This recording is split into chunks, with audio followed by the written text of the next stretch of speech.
ngeda. babe. Yehem. Gogo. Hayibo. Nawufelani.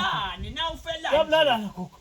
Nawufelani ngane into nayi. Gogo ngifuna kuvala umlomo bantu mina. Yehem. Uvala umlomo wabo bantu wena tablet kubulele nantona. Hayi. Gogo yathi kugcina uthi ukhulunywa ngami lamangweni. Labo makabala phethi makethi bakhuluma ngani bathi buka lo mkhaba ngilo kuhlupheka. Nalabo sisibala phe salon bathi umkhaba utawuvala thi into eningi. Ngithi angijime gogo ngomnciphisa. Inhloso kufuna kwehlisa umtimba noma inhloso nalabazalwane lesentweni sebathi into bhanje iyazabuka kubukiswa ngami gogo. Yehembe wena uthi awubulawa ngilento lethi ngenzaba yabantu abakhuluma le ngaphandle le. Gogo ngifuna kuvala le topic ngiyamnyuka. Uthi ke lo mbuto wami na uthi ufuna ukuthulisa laba bangaphandle bayakhala bayakhonona. So kwakhonona into malukatane la ekhaya umuntu lofana umlalele ehembe munye. Loyo gogo akayisivulo. Uyabona ukuthi uyajabula ngalomkhaba lo uyamnika atwala uyamkhaba.